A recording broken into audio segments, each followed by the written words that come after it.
Hey everybody, welcome back to On the Grid, and yet again, Reza drops a major update, not only in the way of physics and force feedback, but also in the way of content. Great new content and a great change to the force feedback. I think it's going to make quite a few people happy. So let's jump over really quickly to the controls and the force feedback settings. And one thing you're going to notice here right away is there's a brand new damping setting here. So this has been added into the game. Now, the new force feedback, and you'll see up here a new default. So there is the default setting and there's a new default setting that will eventually kind of transition into one, and the new default will become the actual default. So without making things more complicated than it is. In this update, the force feedback has had a major overhaul. There's so many different little things to talk about. I'm going to keep it to the main things that have changed because there is quite a list of things that have been updated. But if we look at this new damping setting, the big thing here is now that in the game, there is a damping setting that scales per car. So what that means is, for example, on my DD wheel or on any wheels that have damping on the actual wheel, you're better off to keep it off because the in-game will actually scale per car. So you don't want to have two damping settings going. So just make sure you shut those off. I took this out a couple of days ago and right away, it was a night and day difference between the feedback. One of the big things is, aside from this damping setting, is now that dead zone has been virtually eliminated. Another thing is flat spots, braking, road feel. All these things have been quite enhanced, so you feel a lot more of what's coming through, especially in the braking. If you've watched any of my other videos, like right from the beginning, I always talked about how I felt like I didn't know what was going on with the braking. I didn't know if I was putting too much pressure, was putting not enough pressure. I mean, obviously, you know if the car is slowing or going, but you want to feel what's happening to the car when you're going into the corner, especially when things like trail braking. And I just never felt like I was getting any of that information previously because it just wasn't there. So now that that has been completely enhanced, you feel a lot more of what's going on. The FX slider here that you see, this is going to impact what you're feeling through the road, so your road feel, and it's going to impact your scrub. If you notice my settings here, I'll tell you what my on-wheel settings for my DD wheel are, because they've obviously been updated since my all settings video, if you've seen that. If not, go back and check it out. But the update in AMS2 now has forced me to really change my settings quite dramatically. Really what happens is with this effects, I've left it at 50. I keep going back and forth between like 45 to 50, but for the most part, I leave it at 50. The low force boost, I completely shut it off because with the direct drive wheel, if you have that low force boost above, say 3, 4, 5, 6, you start to get this grainy kind of feel in the wheels. So it's better just to complete that shut off. Low force boost is really meant for, gear-based wheels or belt-driven wheels, like a Clubsport, like a Logitech, like any of those wheels. This is where you want to boost this up. So if you're not running a direct drive wheel, I would suggest maybe having this anywhere between 15 and 30. You can go a little higher, but I would say 15 and 30 is a good place. You don't want to overdo it because all these things enhance that. And sometimes you don't want to have these superficial effects. You have your TV and you have all these different motion things you can put on and contrast boosts. All that stuff just makes the picture, if you're talking about a TV, look very surreal. So it's the same thing as with this. It just makes it feel superficial and you're not getting the raw information. Now, one other thing is that you'll notice a lot more in this force feedback update is that as the tires are warming, the feedback is going to change, which is what you would expect. And it did it to a certain extent previously, but now it's been optimized to where second, third, fourth lap, you start to feel what's going on with the tires.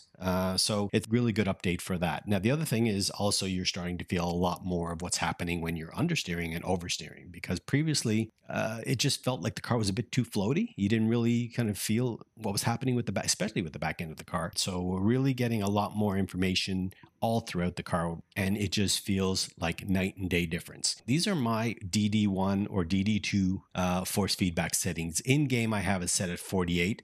Low force boost, as I said, I have that to off. My FX, I have it at 50, but I dial it down to maybe 45, 50. I keep going back and forth, and I've settled on a damping of 25, most cars. Now, this is the thing with this new force feedback. Why they say to keep it off your wheels, because every car is very different, whether you're going from a Formula One car to a GT car to a road car. All these cars have very, very different feels. So if you're running a damper on your wheel, it's a across the board damping. It doesn't detect the differences between the cars. Whereas in the game, it can detect which car you're driving. It will adjust based on that, and it will give you, the proper feel. And so for my on-wheel settings, currently I have it set to the sensitivity to be at auto, the force feedback at 50, linearity off, natural damper off, natural friction set at 5, natural inertia set at off, and the interpolation I have it set at about 3, but I do raise that. Like open wheel cars, I'll tend to go up a little higher, maybe 5, 6, but for the most part, I keep it at 3 or 4. And then for force effect intensity, I have it at 100. My force, I have it at 100. Spring, I have it at 100, but that's only for what's happening in the menus, so it doesn't really have an effect in the game. And then my damper, I have it at off as well. That's really kind of the changes as far as the force feedback. Another couple of things that have been changed. Group A cars have been tweaked, so the rev range and gear ratios have been corrected. For those, many tracks have had art passes. The level of detail has been kind of cleaned up and optimized, and now you're going to see a lot more helicopters and a lot more drones, and I think that's great to add these little things. That's not something you're going to be paying attention to too much, but it is great to have, really give that immersion. So one other thing that's been updated, and you won't see it right yet, but they are going to have a user livery option, and you want to put official liveries or team liveries and things like that. That's going to be added, and so those are some of the really key things that have been added in this new update. Really exciting. And now let's get to the content. First of all, we have the Porsche Carrera Cup series. This is the Brazilian Carrera Cup series. So we have the GT3 Cup version 4.0 and 3.8. That's good. And if we scroll down here, we can start with the GT3 series. So in the GT3, we have the McLaren 720, the 911 GT3R, and the AMG GT3. And we move over to the GT4, which is a completely new addition to this game, which is nice to see. So we have the 570S GT4, we have the Camaro GT4, and we got the Cayman GT4 Clubsport. How about we take a quick look at the new track versions. Unfortunately, at the time of doing this video, Nordschleife is not available. So they did release the variants on the GP track. So they have the GP 2020, you have the Vidal 2020 with the chicane that's further down here a little bit, and then you have the Sprint series. So these three layouts are pretty much standard in any game that has the Nurburgring layout. So how about we take the Vidal and let's take these cars out for a while. Let's start off here with the Porsche Carrera Cup 911 GT4. And let's go with the classic. All right, it sounds really good.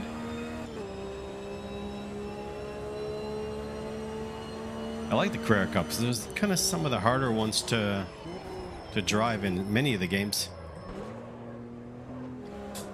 Like the smoke out of the back rearview mirror.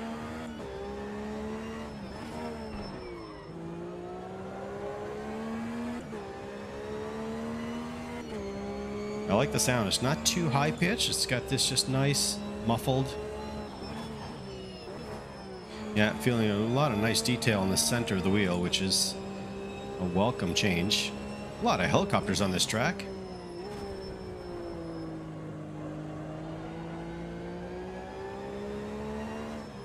It does give a nice environmental feel to it, like there's actually something going on the track. Because a lot of times, like ACC does a really well job of it, but in a game, many of the sims, they just feel empty.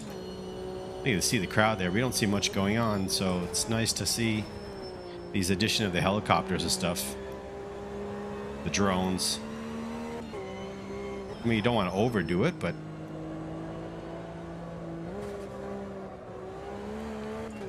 all right, so that's the Carrera Cup 4.0. Let's get into the 3.8. All right, so the 3.8 version, we're going to take it on the sprint track.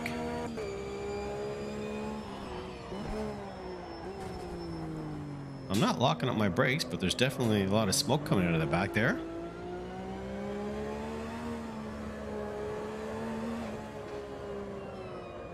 I just want to see how this new world movement is affecting these cars. That's why I'm driving over some of the curve to see how much the movement is. It's pretty good. It's a lot better than what it was. And it's nice now with this new enhanced brake feel. You can feel what's going on through the wheel. Like once you're braking and you're close to locking up or turning in a corner and you got your brake on, you feel a little bit more stiffness around the center of the wheel. It's really difficult though in sims because it's only left or right, so there's really no simulation of like your seat of pants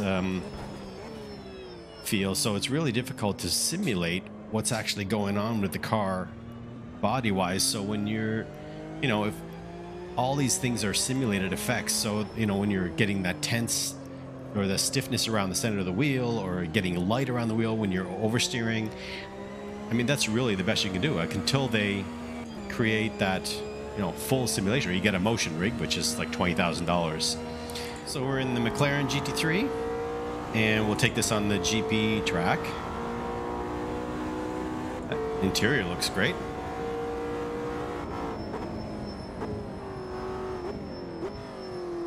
I just love these McLaren cars. We got a bit too much tilt going on. I'm gonna have to adjust that in the camera settings. I don't mind it, I just don't like it too exaggerated. I think this is really going to attract a lot of new players to this game by adding the GT3, GT4 cars. The only thing I hope they introduce is per car force feedback, because some cars, I find myself in a few situations where I have to increase my on-wheel force feedback because I'm not going to be jumping back and forth to the menu. But I think it would be good to increase that per car force feedback, because like some of the cars like Formulas, you know, you got to dial it down a bit based on my settings that I use, and then some of these cars, like, I'm finding I need to increase a bit more of the force feedback. Oh, I cannot wait till the Nordschleife comes out. This is the track that this version, I like the Vidal version, but this track layout is a bit more challenging with that corner. So many accidents happen there, people trying to cut on the inside. All right, really looking forward to getting this into a multiplayer race. So one of my favorite cars in pretty much any genre or any racing sim is the 911 GT3R. If you haven't known it already from my videos, I always say how much I love Porsche, and I'm a huge fanboy, I'm willing to admit that.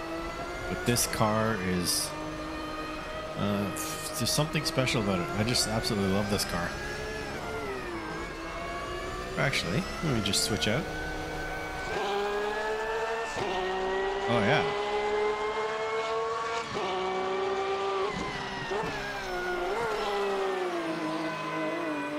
I gotta adjust that brake bias because I'm locking up quite a bit. And on top of it, I have the Porsche Podium wheel on right now, so talk about immersion. I cannot wait to get my HP Reverb G2 and take AMS2 out for a run in VR, because I've heard it's a great experience in VR. Oh yeah, really like this. Great car. It's very rare that I get disappointed with this car. And so this is probably my second favorite car, which is the AMG GT3.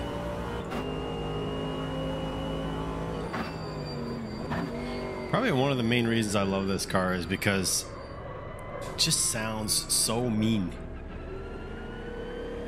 Yeah, and I should not be in third gear, but I'm just trying to concentrate on talking and not go off the road. It's got that really low growl to it. And right away, talking about how the damping works now in this new update, I can feel the difference in this car, especially under braking. It just feels heavier. It feels... You can almost feel the weight coming through the wheel.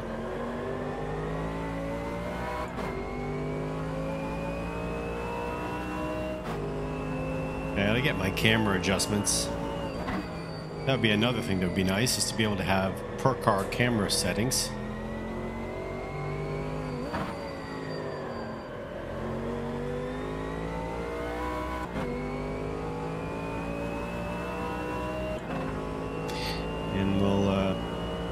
check and see what this car sounds like in the external cam.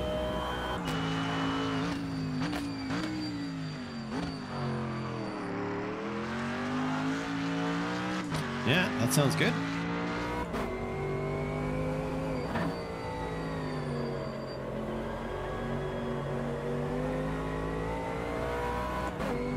Right on. So far, so good. All right, so here's the first of the 3 GT4 cars. This is the 570S. And as always, I love these McLaren dashes.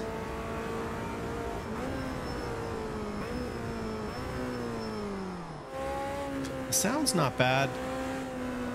Find it a bit too electronic. It's got a that synth sound to it. I think it needs to be tweaked a little bit more, but I'm sure that'll come along.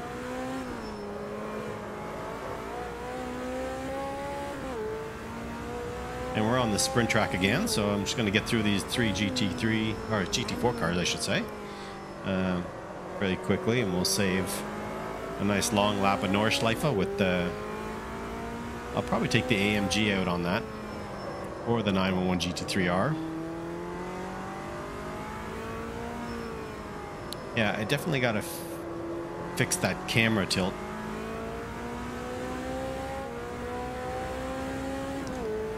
Imagine, we're so early on in the life cycle of this game, and there's still so much more content to come. As I've been saying from day one of this, I have a lot of optimism for this game. I think it's going to really develop into a nice sim. Nice well-rounded sim. It's not going to be amazing at one thing, but I think it's going to give a nice well-rounded experience. And you can always tell it's an American car. It's got that nice, big, massive, mean engine sound to it.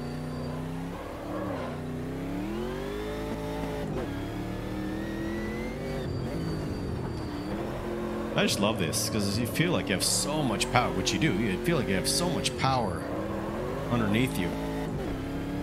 It's a bit intimidating, and I think that's what it's meant to do.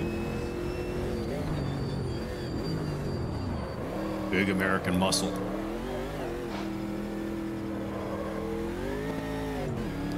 The only thing is I'm finding it's difficult to judge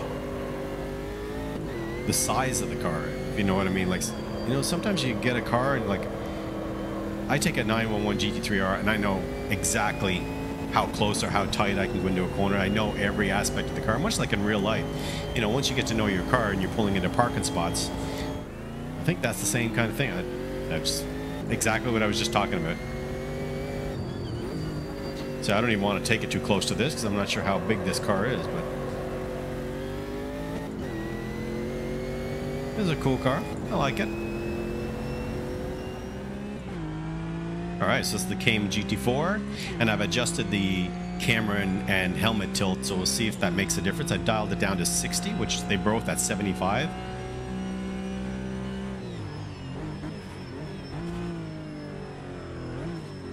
Let's see. Yeah, that's much better.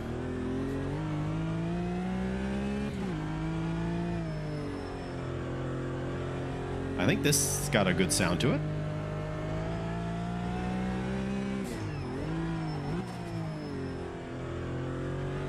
I gotta ease up on the brake. I'm locking up the fronts quite easy.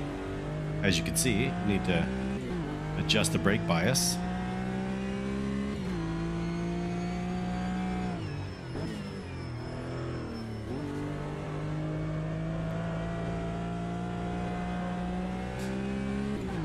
And I find some cars more than others are giving you a lot of information of what's going on with the car. Like, this is really giving me so much detail around the center, which in previous, you know, versions before the force feedback update, you wouldn't feel anything until you're about, you know, 10, 20 degrees off center. But now it's just much better.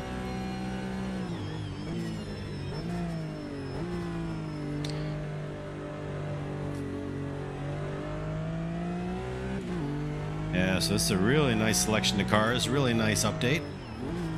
force feedback has really taken a nice positive change. And all we have left to do is get on that Nordschleife. Yeah, so once again, you know, version 105, great new update to the force feedback. I think they've gotten it to a sweet spot, for lack of better words. And I think this new content between adding the Carrera Cup, the GT3, GT4 cars, and I know there's more to come. And so early on in the release cycle, I couldn't be any more excited, and I can't wait to see the league races that get put together based on this. And imagine doing these GT3, GT4 cars in Brazil tracks, you know, just exclusively on Brazil tracks or South American tracks. I think that would be really, really great. As always, guys, I really appreciate you watching the video.